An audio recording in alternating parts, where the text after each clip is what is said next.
Hey curious people, because if you clicked on this video you must be curious about something, so that's why I called you a curious person, because you are a curious person for clicking on the video.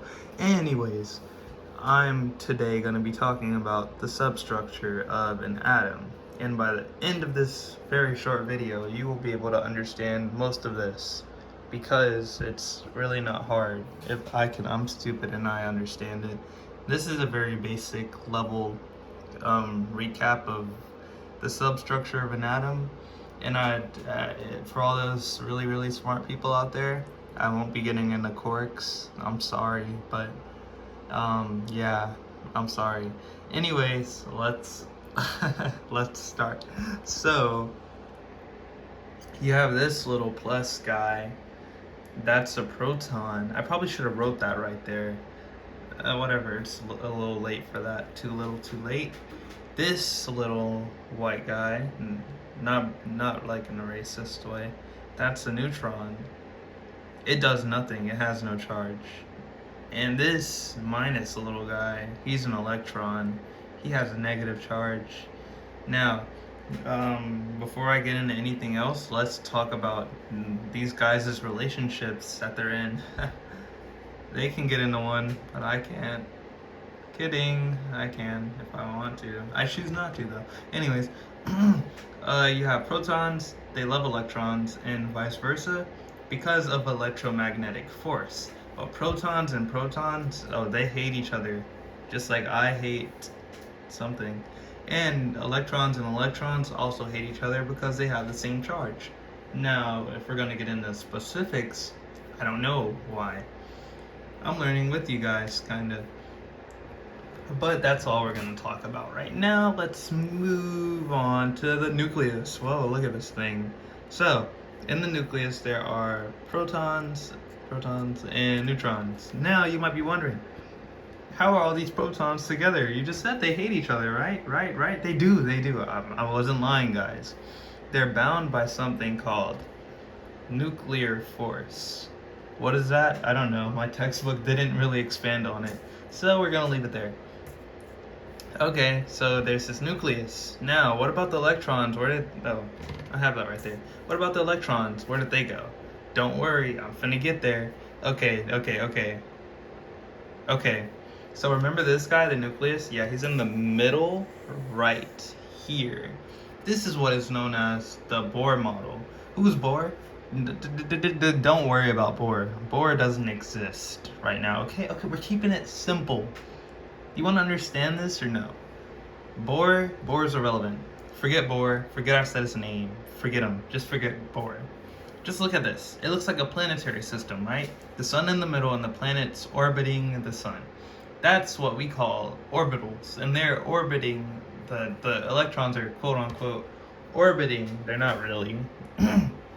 The nucleus. And these are called energy shells or orbitals.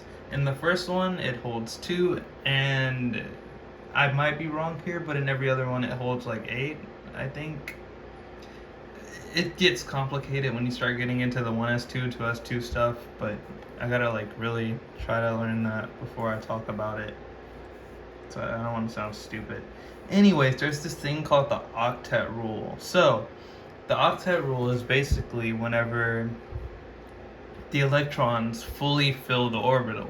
So for the first one, this could be 2. Helium has 2 electrons, and it only has 1 orbital. Therefore, helium fulfills the octet rule, and that makes it a noble gas, which is why it's in the noble gas section in the periodic table. And any other element with 8. I should have talked about valence electrons. I didn't. Basically, the outermost shell right here, these are valence electrons because they're on the outside. I don't know what that means, but whatever. So anyways, the valence electrons the valence electrons on the outermost shell, they fulfill the octet rule. And if you look down here, when they have a full octet, they're happy and content, so they don't share electrons, they just sit there. But when they don't have a full octet, which is most elements, they are sad and willing to steal or share. So What do these guys do when they don't have enough electrons? Well, I kind of just told you, they steal or they share. But we're not going to talk about that now because I'm tired and I have school in the morning. So we're going to continue this to be continued in the next video. No, probably not the next one. No, yeah, the next video where we talk about the different kinds of bondings that these little particles do. I'll just tell you the type. The ionic and covalent bonding is the name. But this was the substructure of an atom. I hope you learned something. If you didn't, I'm sorry. I'm a bad teacher. I'm a student, honestly. I go to high school still, so it kind of makes sense that I'm not able to teach. But yeah, I tried my best. It's just fun to talk about the stuff, and nobody wants to talk about science with me. So yeah, I'll just talk to myself on the internet, I guess. Yeah, but yep.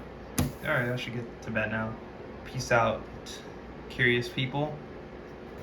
Oh, I gotta work on the outro. I'm not gonna edit this one. Not this time. Peace out, curious people. Again.